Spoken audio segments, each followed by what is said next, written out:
네, 이 시간에는 결코 정죄함이 없나니라는 제목을 가지고 함께 말씀 나누도록 하겠습니다. 로마서를 하면 성도님들은 상당히 어려운 성경이다라고 이렇게 얘기를 하시더라고요. 그럴 수 있는 것이 이 로마서는 그 사도 바울이 한 번도 방문한 적이 없는 그 로마 교회에 자신의 신학을 소개하는 그런 서신입니다. 그러니까 이 바울은 성경에는 서바나라고 되어 있는데 스페인 땅까지 복음을 전할 계획을 가지고 있었습니다. 사도 바울은 참 영적으로 매우 순진한 사람이었어요. 그러니까 고지식한 사람. 그러니까 예수님께서 땅끝까지 복음을 전하라 했을 때 땅끝까지 정말 복음을 전할 마음을 품었던 거죠. 그래서 그 시절 그 유럽 끝까지 복음을 들고 갈 계획을 세운 겁니다.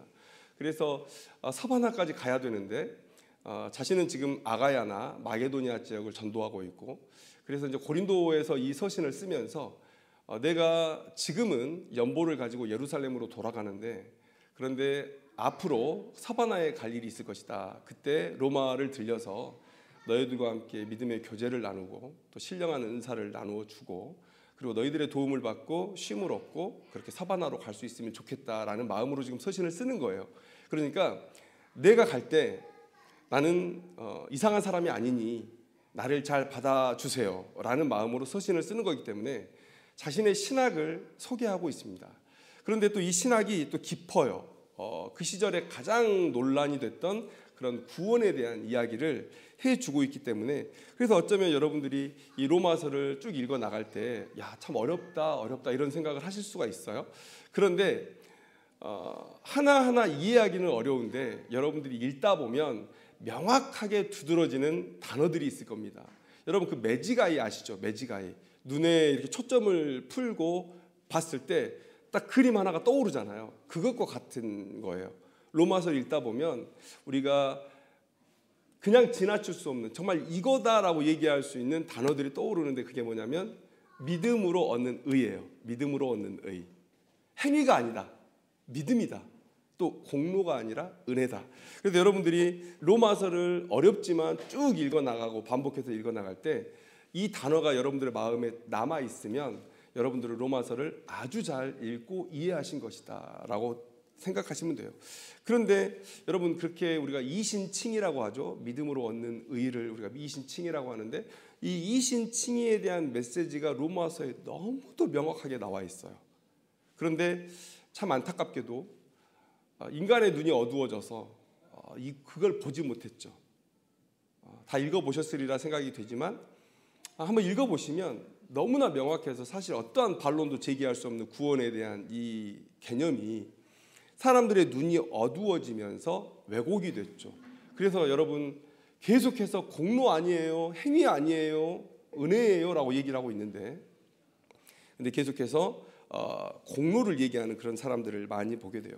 눈뜬 장님이다. 아직은 거기까지 도달하지 못한 믿음의 수준일 수도 있겠지만 대부분은 어떻습니까?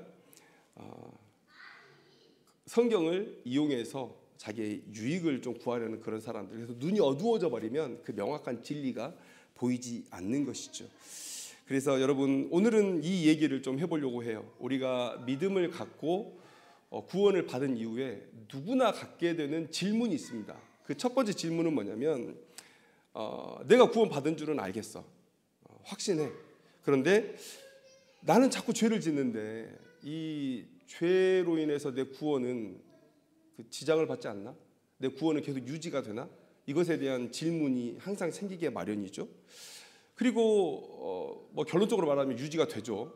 그런데 만약에 그렇게 유지가 된다면 그러면 내가 이 땅에서 사는 삶은 어떤 의미가 있는 거냐? 이것에 대해서 우리가 항상 고민을 갖습니다.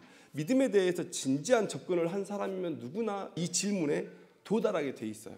그래서 오늘은 사실은 우리 교단에서 함께 신앙하는 분들이라면 누구나 다 알고 있는 진리예요. 누구나 가지고 있는 믿음이지만 그러나 또 너무 중요하기 때문에 우리가 이걸 또 간과하고 지나갈 수는 없죠. 그래서 오늘은 사실 우리가 그 밥을 먹듯이 이 말씀을 한번 나눠보려고 하는 겁니다. 자, 1절의 말씀을 한번 보기를 원합니다. 1절 말씀을 보면 그러므로 이제 그리스도 예수 안에 있는 자에게는 결코 정죄함이 없다 이렇게 말씀하고 있어요. 자, 이 바울의 얘기는 한 번 받은 구원은 상실됨 없이 유지가 되느냐, 이것에 대한 답이라고 보시면 될 것 같습니다. 여러분, 정죄함이 없다고 얘기하고 있어요. 범죄함이 없다고 얘기하지 않아요. 정죄함이 없다는 거예요. 우리는 여전히 죄를 짓죠. 7장의 후반부를 읽어보면 사도 바울이 엄청난 영적 번민을 하고 있는 장면을 우리가 발견하게 돼요. 그런데 그 영적 번민의 그 핵심은 뭐냐면 22절 23절 말씀이에요. 내 속사람으로는 하나님의 법을 즐거워하되 내 지체 속에서 한 다른 법이 내 마음의 법과 싸워 내 지체 속에 있는 죄의 법으로 나를 사로잡는 것을 보는도다. 자, 22절 말씀을 보면 내 속사람은 하나님의 법을 즐거워한다는 거예요. 여러분, 예수를 믿고 성령께서 그 마음 가운데 내주하지 않는 사람은 결코 이런 선한 마음이 생기지 않습니다. 하나님의 법을 불신자들이 즐거워할 수 없어요. 그러면 7장에 있는 말은 어떤 신학자들은 사도 바울이 구원받기 전에 얘기를 하는 것이다 라고 얘기하지만 전혀 그렇지 않습니다.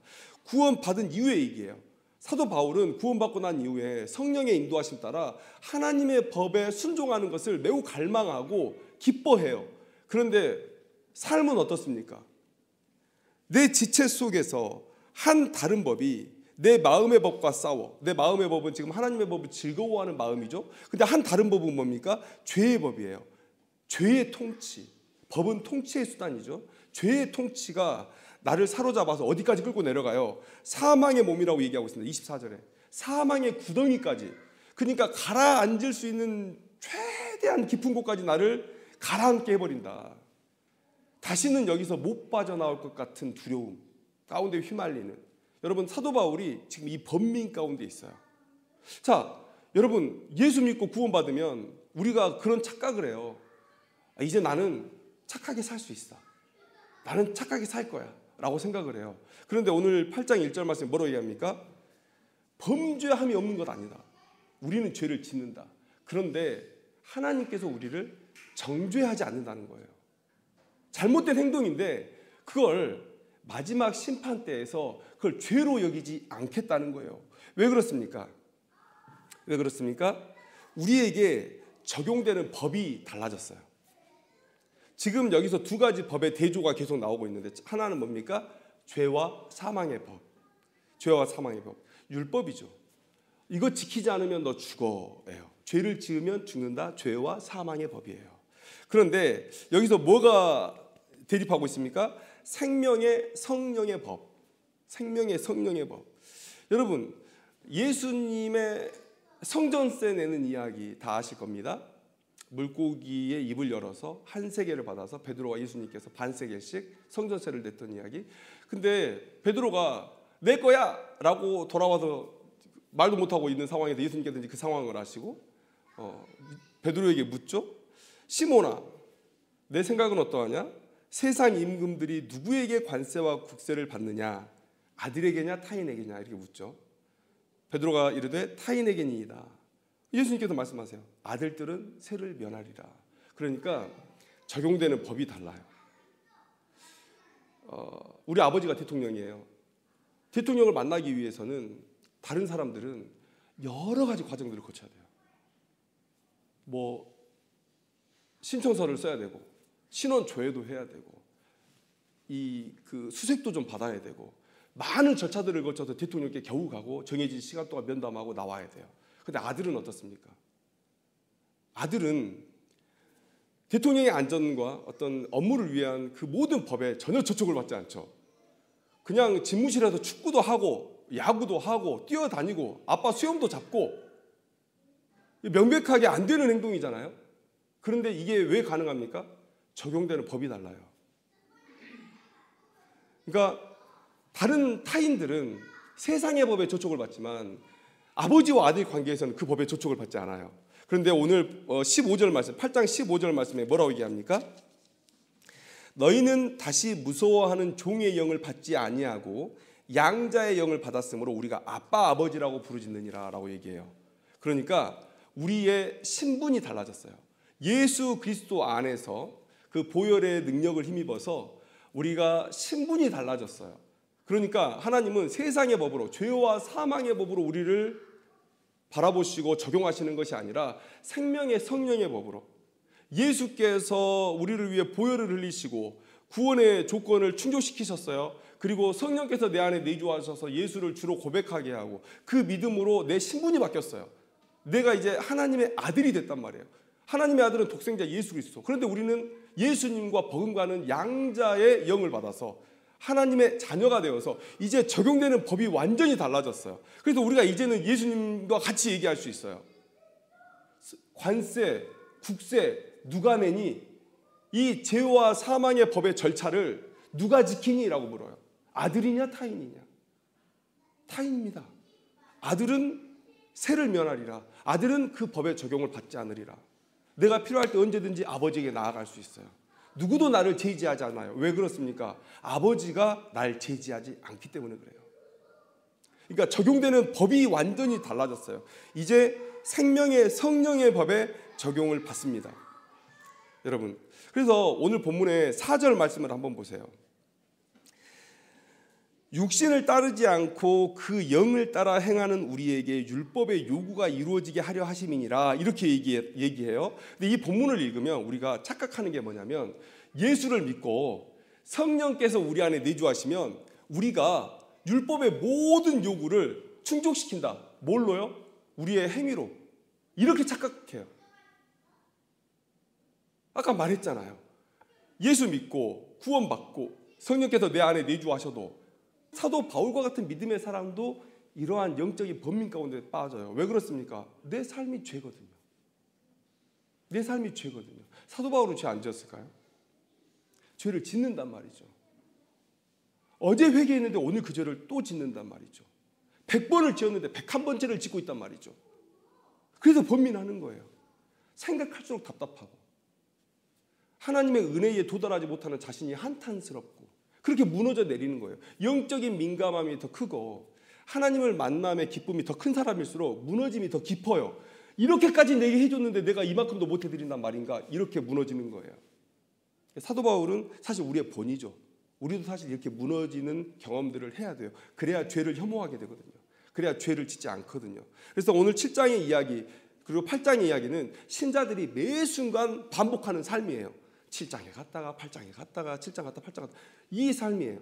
그런데 우리가 착각하는 게 뭡니까? 내가 구원받으면 성령께서 내 안에 내주하시면 성령이 나를 인도하시면 그러면 나는 자동적으로 율법의 요구를 이룰 거라고 생각해요. 뭘로요? 행위로. A부터 Z까지 하나님의 율법이 주어졌는데 내 안에 성령이 계시니까 자동적으로 그게 지켜진다고 생각해요. 근데 전혀 그렇지 않아요. 여기서 말하는 율법의 요구가 이루어진다는 건 뭡니까? 3절부터 얘기해보죠. 율법이 육신으로 말미암아 연약하여 할 수 없는 그것이에요. 왜요? 이방인들만 해당하는 얘기입니까? 아니에요. 지금 바울 얘기하는 거예요. 율법이 육신으로 말미암아 연약하여 할 수 없는 그것을 하나님은 하시나니 곧 죄로 말미암아 자기 아들을 죄 있는 육신의 모양으로 보내어 육신으로 죄를 정하사. 자, 그리고 율법의 요구가 이루어지겠어요. 이 말은 무슨 얘기예요? 예수 그리스도께서 우리의 모든 죄를 해결하셨어요. 그리고 율법의 요구가 이루어졌다는 얘기는 뭐냐면 우리가 행함으로 A부터 Z까지의 성경의 모든 요구를 되네 이렇게 되는 게 아니라 그냥 지킨 걸로 쳐주시겠다는 얘기예요. 네가 내 아들이니까 너 못하는 것 알아. 오늘 넘어진 것 알고 내일 또 넘어졌어. 또 넘어질 것도 알아. 근데 너는 내 아들이니까, 너는 다른 법의 적용을 받으니까 그냥 너는 실패해도 내가 내 율법을 지킨 걸로 쳐주겠다는 거예요. 그게 이 의미예요. 율법의 요구를 이루어 주신다. 그러니까 그 영을 따라 행하는 건 뭡니까?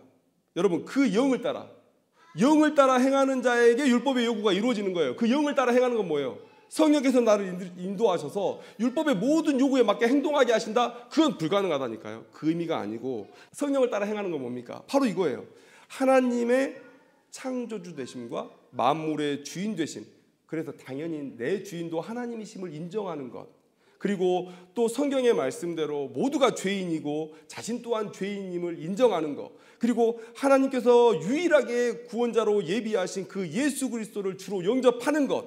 그리고 감사하는 마음으로 하나님의 영광을 위해 살기로 작정하고 위태롭지만 위태로운 걸음이고 매번 쓰러지지만 그래도 다시 일어나서 하나님을 향해서 걷기로 결단하는 것.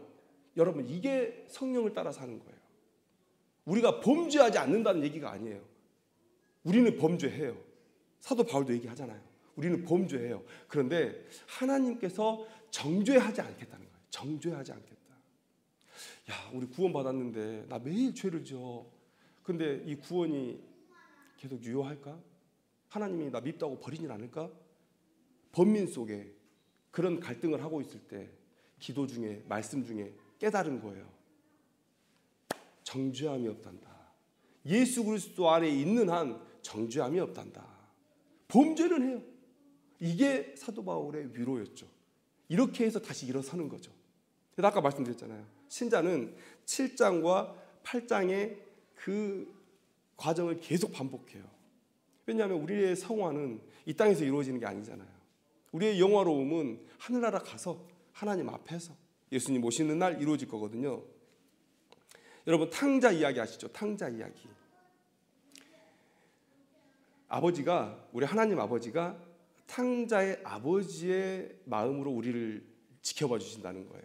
여러분, 탕자의 죄는요 얼마나 사악합니까? 아버지 제게 줄 유산 중에 절반은 지금 주세요. 근데 여러분, 저는요 그 마음을 먹기까지 그 전 과정이 어땠을까가 생각이 나요. 어땠을까요? 그냥 바로 가서 얘기한 건 아니겠죠. 돈 필요한데 아버지 언제 죽나? 빨리 죽었으면 좋겠는데. 그러면서 아버지 볼 때마다 계속 그 생각만 하는 거예요. 아버지 여기 아프신 데 없으세요? 아버지 그냥 멀쩡하게 걸어가면 괜히 뒤에서 밀고 싶고 그런 마음인 거예요. 그런데 안 죽어 아빠가. 그러니까 참다 못해서 와서 얘기한 거예요. 아버지 죽어서 줄 거 지금 주세요 라고 해서 가서 탕진해버리죠. 그러니까 이 탕자의 죄는요 율법으로 봐도 돌에 맞아 죽어야 돼요. 그런 죄입니다. 그런데 탕자의 아버지가 율법이 아닌 생명의 법을 자기 아들에게 적용을 한 거예요. 얘는 내 아들이에요. 그래서 산 거예요. 너무도 사랑하는 마음으로 산 거예요. 이게 예수님께서 말씀하신 우리를 향한 아버지의 마음인 거예요. 정죄하지 않겠다. 예수 그리스도 안에 있으면 너희들이 율법의 요구를 완수한 걸로 내가 여기겠다라고 말씀하시는 거예요. 자, 9절 말씀 한번 보겠습니다. 만일 너희 속에 하나님의 영이 거하시면 너희가 육신에 있지 아니하고 영에 있나니 누구든지 그리스도의 영이 없으면 그리스도의 사람이 아니라, 이렇게 얘기하고 있어요. 그러니까 이 말씀을 읽고 이 로마서를 잘못 이해하신 분들이 어떤 방향으로 나아가냐면 이걸 또 성령 충만하고 또 이 연결을 지으시는 거예요. 야, 그래, 그리스도의 영이 없으면 그리스도의 사람이 아니지. 자, 그리스도의 영이 있게 하자. 이렇게 결론으로 가버려요. 그러신 적 없으세요? 그리스도의 영이 있게 하자. 내 안에 그리스도의 영이 있게 하자. 여러분, 성령을 내 안에 있게 하는 일은 우리가 하는 일이 아니죠. 우리가 하는 일이 아니잖아요. 이 말은 무슨 얘기입니까?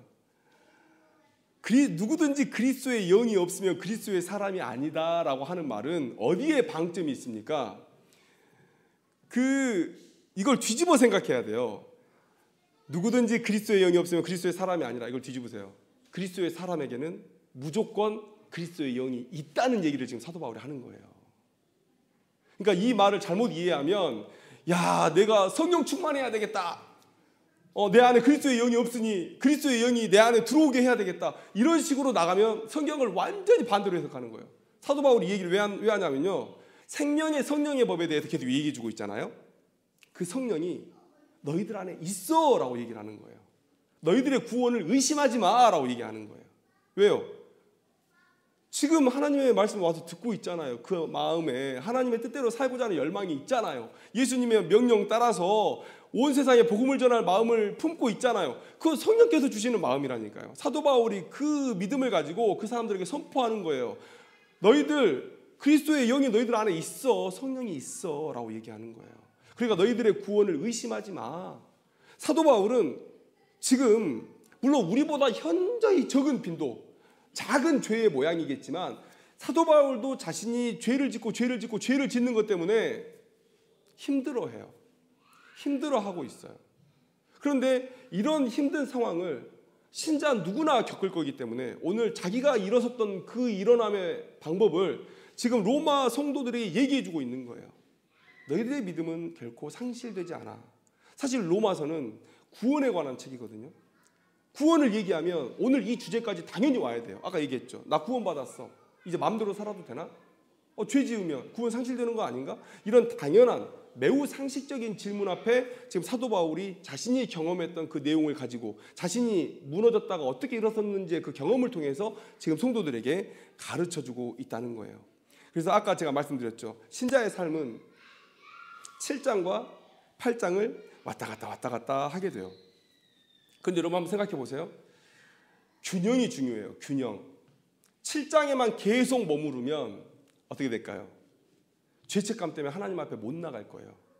마치 탕자가 그 먼 곳에서 사람이 먹지도 않을 쥐업 열매 집어 먹으면서 돼지처럼 살고 있을 때 아버지에 대한 이런 두려운 마음이 있다면, 아버지가 내게 이렇게 해줬는데 내가 이것도 못하다니, 그렇게 아버지의 마음을 오해하고 있다면 아버지께로 돌아오질 못하겠죠. 7장에 너무 오래 머무르는 거 좋지 않아요. 그런데 또 8장에 오래 머무르는 것도 좋지가 않아요. 내게 정죄함이 없대. 그러면 어떻습니까? 방종으로 나아가게 되죠. 거룩이 아닌 방종으로 나아가게 돼요. 그래서 어쩌면 이 7장과 8장 사이에서 우리가 균형을 잡는 것 있죠. 7장 속에서 자신의 죄의 무거움을 깨닫지만 그러나 하나님의 사랑을 바라보면서 8장으로 나와요. 그래서 넘어졌던 그의 삶이 일어나는 거예요. 그런데 우리는 여전히 죄를 짓잖아요. 그러면 다시 7장으로 가서 하나님에 대한 두려움, 죄에 대한 그런 무거움, 엄중함, 이런 형벌의 엄중함을 느끼면서 한번 무너져 내렸다가 또 다시 바라보면서 돌아와요. 이게 우리의 회개의 과정이고 신자의 삶의 과정이에요. 이런 과정들이 반복되면서 우리는 죄를 혐오하게 되고 죄를 두려워하게 되고 조금 더 거룩해지고 하나님의 용서를 경험하면서 하나님을 더 사랑하게 되고 그러면서 계속해서 믿음의 상승작용들이 일어나는 거예요. 그런데 어떤 사람들은 8장에만 머물러 있어요. 죄를 짓는 게 전혀 두렵지 않고 그리고 자신이 죄를 지었음에도 불구하고 너무 쉽게 스스로에게 면죄부를 던져주는 그런 사람들이 있어요. 또 어떤 사람들은 아버지에 대한 너무 두려운 마음을 가지고 하나님께서 주시는 이 영적인 기쁨과 영적인 자유함을 누리지 못하는 사람들도 있단 말이에요. 7장과 8장 사이를 왔다 갔다 하면서 우리는 살아내는 것이 맞다. 그런데 여러분 한 가지 이제 두 번째 답을 해야 되죠. 아까 얘기했잖아요. 자, 우리의 구원은 상실되지 않아요.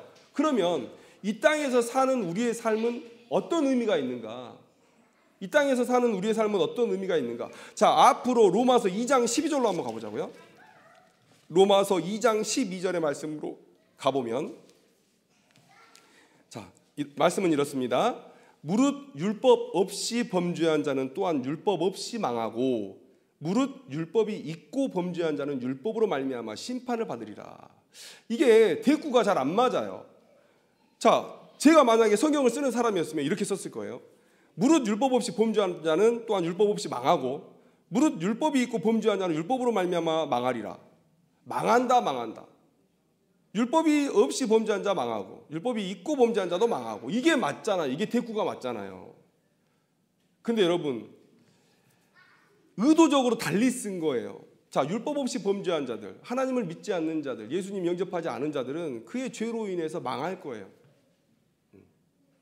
이거 망하는 거죠. 그런데 율법이 있고 범죄한 자는 어떻습니까? 하나님을 믿는데 죄를 지어요.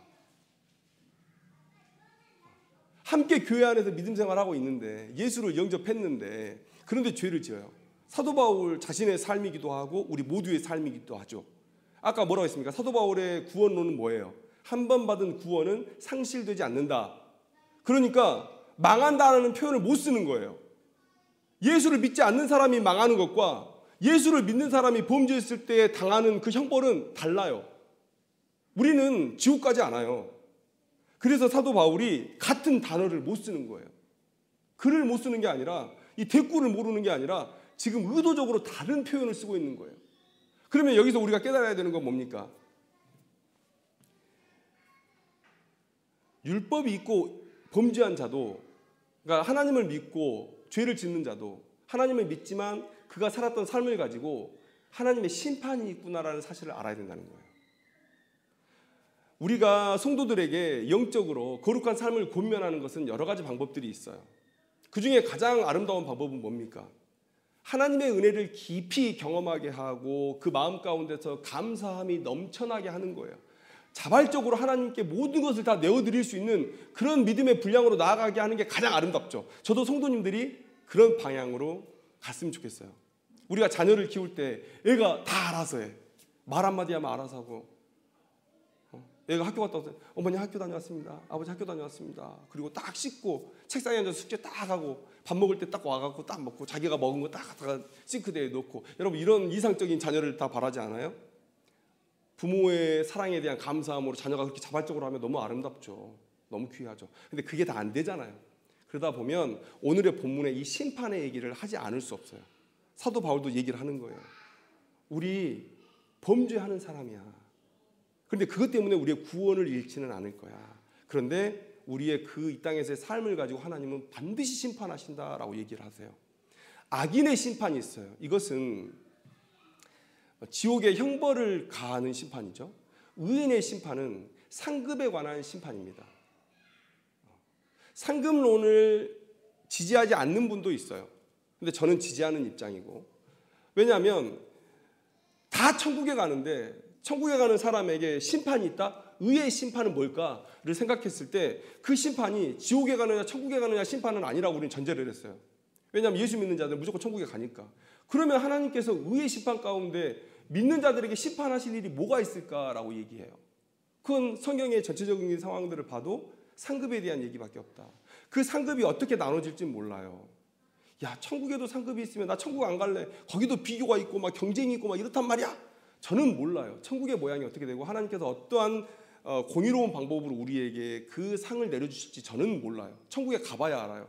그러나 성경은 저는 상급을 지지하고 있다고 봐요. 오늘 2장 12절 말씀에서 뭐라고 얘기합니까? 망하지는 않지만 그러나 심판은 받을 거야 라고 얘기하는 거예요. 심판은 받을 것이야. 그래서 여러분 오늘 이 설교를 통해서 여러분들이 사실 로마서의 그 엑기스를 다 들었다고 보시면 돼요. 사도 바울의 구원론이 집약되어 있는 이 로마서의 말씀을 통해서 오늘 사도 바울은 얘기해 주고 있는 거예요. 우리의 구원은 상실되지 않는다.